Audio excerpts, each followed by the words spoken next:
the final long ball here on Wednesday morning. How about the whispers of a new team in a potentially already very crowded region and market of American soccer? We just saw a graphic for a new team coming in the Dallas area, Collin County. There is a new team in town. It's a bit mysterious here.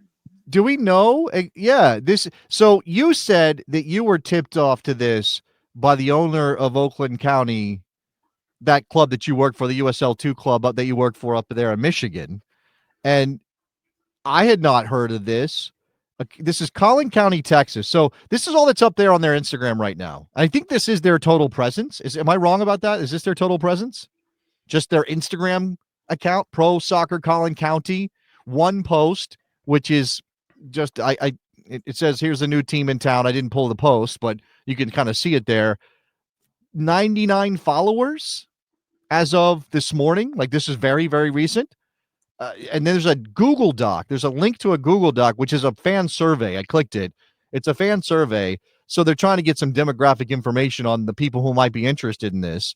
Here is the location of Collin County in Texas. So you can see it's part of the metroplex, because down there to the south is Dallas. So Garland is just outside of Dallas there. We've talked about Atlético Dallas, which was going to play in Garland, but now has booked a deal to play at the Cotton Bowl, the historic Cotton Bowl there in Dallas. So they'll be more centrally located as a Dallas team, as I suppose you could say, a competitor to FC Dallas. Like, let's not pretend. I know USL keeps saying we're not really trying to compete with MLS when it comes to first division soccer and those kind of things, but you're still going after a certain subset of sports fans in the metroplex if you have a pro soccer team. So we know, here's what we know. Frisco, which you can see there on the edge of Collin County, which straddles the border between Collin County and Denton County. Frisco is where FC Dallas is located, north of the city. McKinney is where there is located a USL 2 team called the Chupacabras, which averaged, what was that number, Rob? They averaged 3,500 fans over 6 games this summer. I think something like that. It was definitely an impressive, at least a 4-figure number. Yeah. And we talked to Michael Hitchcock about this, because that's one of his clubs that he's working on, invested in. And so this Collin County announcement, or whatever you want to call this, teaser, has no identifying information. It doesn't say McKinney, although, it does. It references McKinney in sort of a general sense, right? Because Plano's also in this county. So you got Plano, you got McKinney, you got these towns. Do we believe, and this is purely speculation on my part, and we can reach out to various people, do we believe that this is related to the McKinney Chupacabras? And if not, what does that mean for the Chupacabras, that there could be a pro soccer team coming to Collin County? It's certainly becoming a crowded marketplace there in this region. Apparently the soccer folks in mind apparently thinking that maybe FC Dallas not addressing the entirety of the soccer community, and maybe spotting a soft spot in the soccer, hate to use the word space in that region.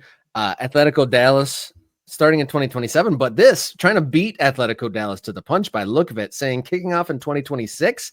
Yeah, this is very quick. This turnaround is super quick. We have no name. We have no identifying marks. We don't know stadium, although here Matt is saying that a map he saw, I would love to see that map, Matt, showed Princeton marked for USL. You can see Princeton on the map here, just to the east of McKinney, down what looks like Route 380. And not a geographic expert on the Metroplex, so my apologies if I'm getting into this wrong.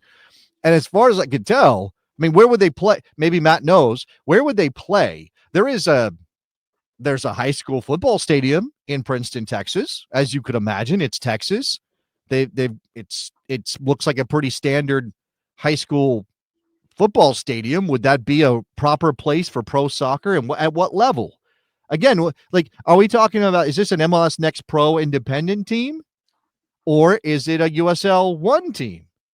What level is kind of the, and I hate to say this, but, and so Crispy Dew giving us some data here too. Collin County, 1.2 million people. You would expect it to be able to support a team that wants to drive 5,000 or 6,000 people per match 15, 16, 17 times a year. You hope, if you market it right. But I guess what I'm saying is, even if there are enough people to support these teams, does it feel a little bubbly? And does it feel like a little bit too much in? So if you've got FC Dallas, which is pre-existing and again, maybe ripe for picking off some fans, fine. You've got Atlético Dallas playing in Dallas at the Cotton Bowl, which may not be a hike that some people from the northern suburbs want to make. I think that's maybe a fair thing. We've got soccer in Fort Worth. I know that's out there somewhere. We've got this. We've got McKinney, I'm going to butcher that. Chupacabras. That is a USL2 team, I get. But we've seen USL2 teams become very successful, start to drive serious interest. We've talked about whether or not those teams need to go pro when they are at 5, 6, 7, 8, 10,000 people per match, or can they go pro? This happened with Annapolis. I think it's happening with McKinney as well. So I don't know, like that is, there are questions here. I'm not saying I don't want these teams to start. I just want them to do it the right way, because we don't need clubs that are going to be here for a season or 2 or 3 and then disappear from the map. Dot the map, as Andy said, is the right way to go. Right? I want to dot the map, but I don't want to dot the map with clubs that only last a couple seasons. Yeah, I was going to say, we dotting this map with pencil or pen here. I mean, some of these could be easily erasable, and we don't want them to be. Start the right way, as you're saying. The Atlético Dallas, if you guys recall, you could look back through in the Morning Kick Round channel videos. We did talk to the guys from Atlético Dallas, and great conversation. They seem to have a really good business model behind them, really cool art and logos and stuff, and they gave themselves a huge runway at 2027, and they've been talking about it for quite some time, like a 2-year runway, perhaps opening the door to someone moving quicker here in this area, for better or worse, but we shall see how that plays out, and we will keep our ear to the ground for any developments here. But yeah, this Collin County thing popping up on the USL Pro Reddit, a lot of speculation on that thread, whether it has to do with McKinney or not, but lots of speculation at this time. But soccer wars are definitely on. We talked last week about Cleveland, lots of different parties trying to get on Cleveland. It looks to be similar to the same sort of situation going on in the Dallas area. By the way, Grove, what you got going on here? I want to address this. Riverside Grove, Jason's fear of failing club comes out again. It's okay for the bad to fail so the good can thrive. Let the marketplace do its job. I appreciate that. And if we're talking about any other business, any other industry, yeah, I'm pretty much on board with that. Like, I'm, whatever my political views, I'm enough of an American to understand that capitalism has its place, and those markets can generate good when businesses fail, like the cream rises to the top, right? That's a thing. I just don't know if that's good for soccer, because of soccer's place in American culture. And maybe we're past that. Like, maybe we're done with this problem of Americans don't appreciate soccer, therefore clubs dying just kind of makes it harder for soccer to thrive. Maybe I'm wrong.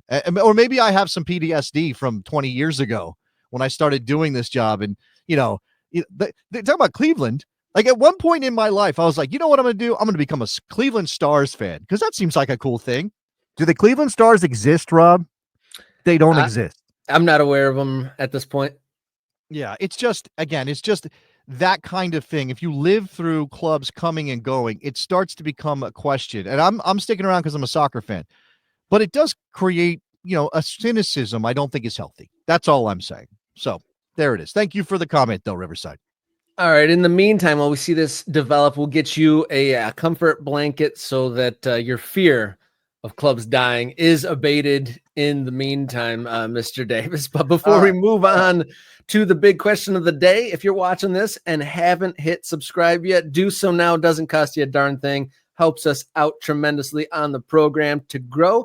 If you'd like to kick your support up a notch, you can hit the thanks button and make a donation here on the spot. Just a little box under the video window, or become a channel member, become an MK Ultra and support this program. $3.99 a month gets you priority access to videos, gets you priority commenting on these live streams, and gets you access to the Morning Kick Round Discord server, where lots of great conversations from local to USL, MLS Pro Rel, and many more threads of conversations, all related to soccer and the United States version of it on the Morning Kicker on Discord server. And becoming an MK Ultra gets you in there. You can also support us on coffee.com/morningkickaround. We have some specific fundraising goals, including an on-location trip, which doesn't have anything to do with our Albuquerque trip. So that's a whole separate thing. This New Mexico jumping the line, bringing us out there. If you didn't join us early enough, September 13th, we're going to Albuquerque, New Mexico for New Mexico United's Meow Wolf Night.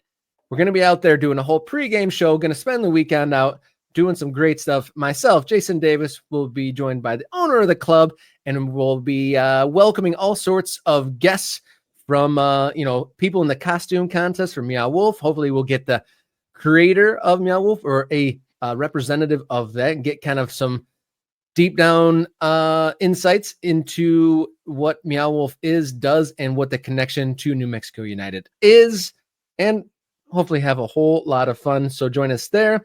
Support us in any of our endeavors here on Morning Kicker, and we thank you so much, and thank you to everyone who's gotten in on the ground level to support this show.